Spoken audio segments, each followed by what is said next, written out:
Hey everybody, it's Jason Blaha here. Today I want to chat with you guys and gals a little bit about body part splits and older lifters. And this is something that, I eventually came to the conclusion of. And again, I am fully aware I disliked body part splits a decade ago. I was always very adamant about that. But even long before I started doing one, I started saying at least 4 years ago. You know what? They can work perfectly fine if they're structured really well. Okay, they can work. And, I saw plenty of evidence out there that they worked extremely well in the real world. Even though we did have some limited data, but to suggest otherwise. But the thing is, I was not alone in that, so I always do bring that part up when I get into these discussions that, yeah, I took a pretty heavy stance there, but I want to be clear it wasn't just me. It wasn't like a Jason thing.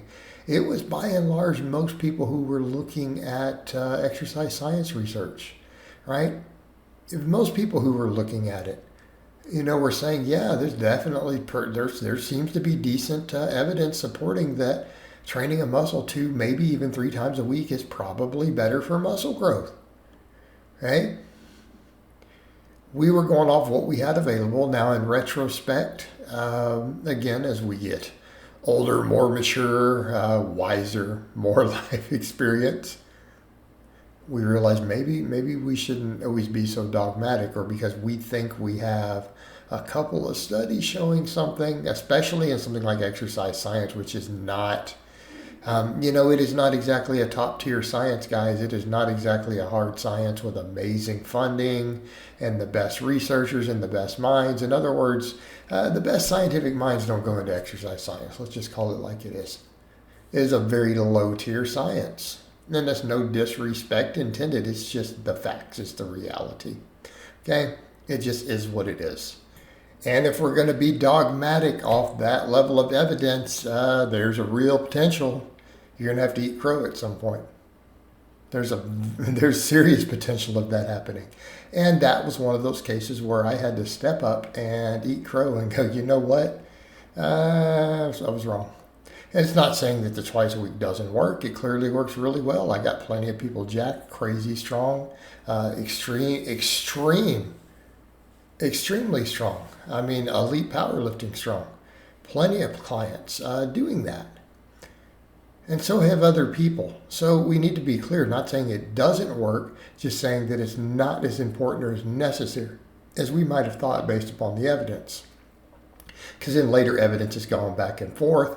Then we get evidence, plenty of evidence showing, from the same level of science. Well, once a week does work just fine as long as volumes are equal. Then you get some newer stuff flipping it around. It's kind of a point where you have to step back and go, okay, this is one of those where, in other words, the experts don't really know. They don't really know. And because of the nature of such a softer science, we may not really ever get the answer to that. And we have to accept that. Not saying we shouldn't try, okay? Just saying be careful of looking for those sort of absolutes. Especially when there's so many variables involved. And so we don't want to be dogmatic. Don't want to be dogmatic with these things.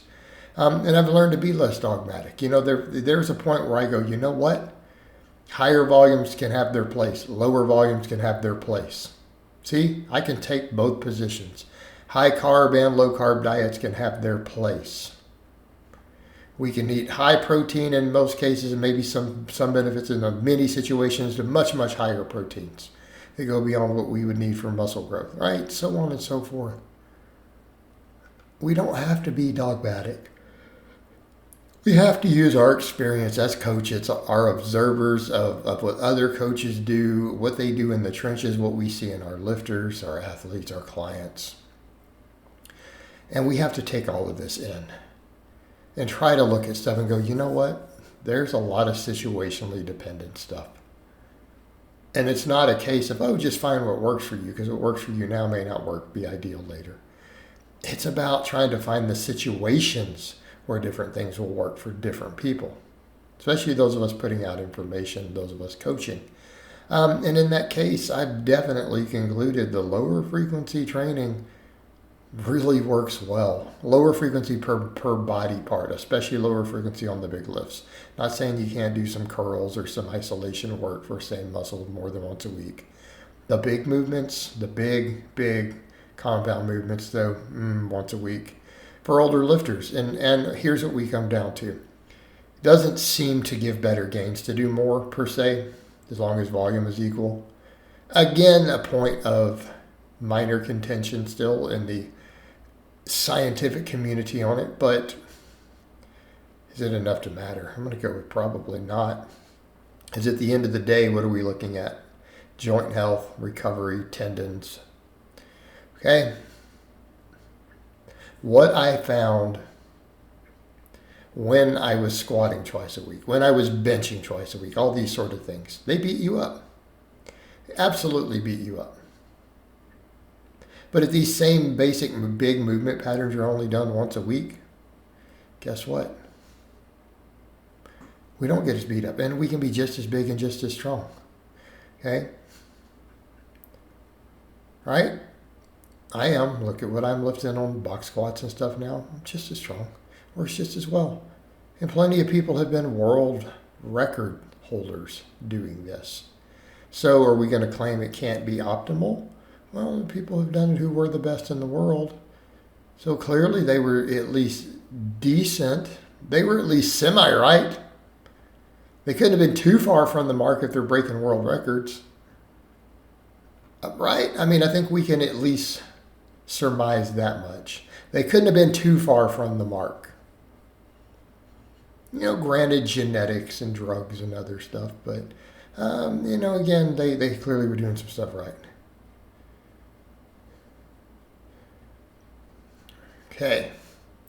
So that's ultimately what I find. Your joints feel better. You don't get beat up. You don't get beat up. And if you limit those exercises, say the big movements, to a few sets a week, done once a week, you just last longer under the barbell. Okay? Again, joints feel better. Everything feels better. And then you can just fill in the gaps with hypertrophy work. Okay? And even if those are done in hypertrophy type rep ranges, right? We just last longer. And if there's any muscle growth difference, it is questionable as to if it's really significant or not. It's a point of contention. But if you're less hurt and your quality of life is higher and you're recovering better, that's going to tend to produce really, really good results also. Just throwing that out there. All right, guys, but that's really all I have to say on that today. I hope it's been informative, and I'll talk to you guys and gals next time.